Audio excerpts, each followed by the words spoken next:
Good morning, beloved daughters of the King.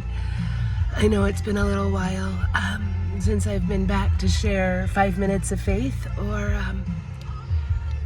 continue to obey the Lord and share the journey that I just completed. There's a certain humility that I never had before that I have now. There's a wisdom and understanding of the importance of fellowship. I am gaining wisdom on the enemy's attacks when we choose to press into faith.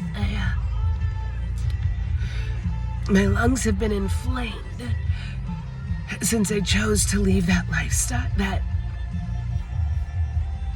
I never entered a lifestyle, but those secret desires that were starting to build up in my heart as I walked a path of sin. Sin, much like God's grace and God's mercy and our understanding of the word and joy in the Lord.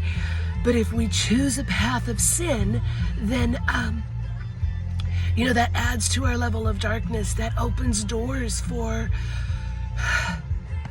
other things to come in.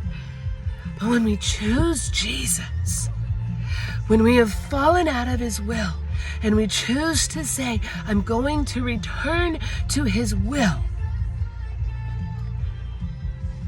The enemy has an opinion on that.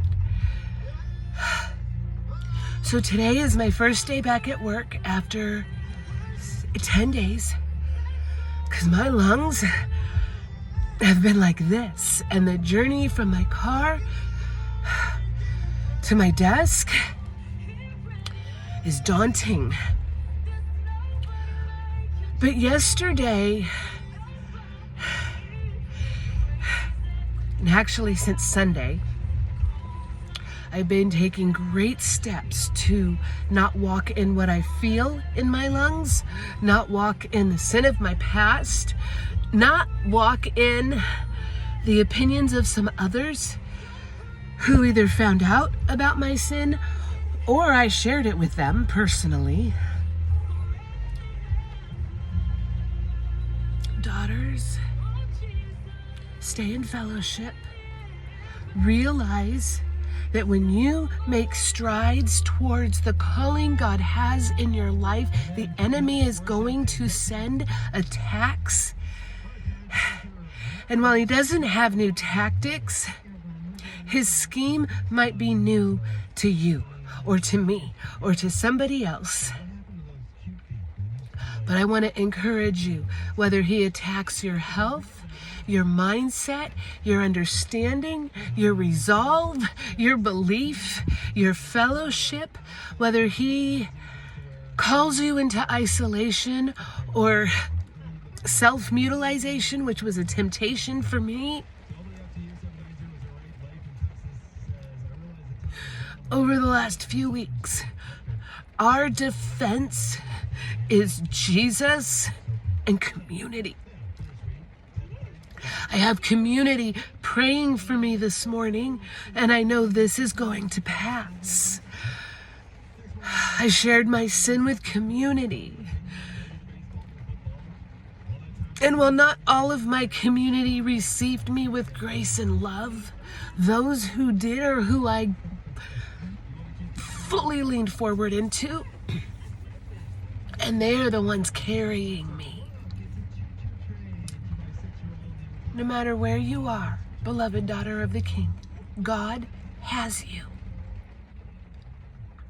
But you have to reach out to those God has sent you. And you have to desire the willingness to receive the wisdom of when what you feel, what I feel, what we feel in the physical is simply an attack from the spiritual. I hope this encourages you to walk in faith and not fear, to pick up the phone and say what you're struggling with. through this process of healing, coming out of the darkness of sin, I've had to pick up the phone and share that I have had the desire to cut. I've had the desire to get absolutely drunker than a skunk. I've had the desire again to go out in promiscuity. I've had the desire to self-punish. I've had the desire, or the thought, not the desire this time, but the thought that I was of no use because of my sin, so it would just be better off if I saw Jesus now. None of those are true. And when every single one came, I had a sister to fall back on. I found sisters that were struggling in the exact same temptations, but we were all struggling in silence. So I'm sending out a rally cry that we roar towards one another, that we cry out to one another, and we separate God's healing, God's mercy, God's grace, God's power, God's ability, and God's promises. And we cling to those, and we separate from what we feel in this world, the temptations of the enemy and the lies that he whispers. Oh, beloved daughter, walk in faith.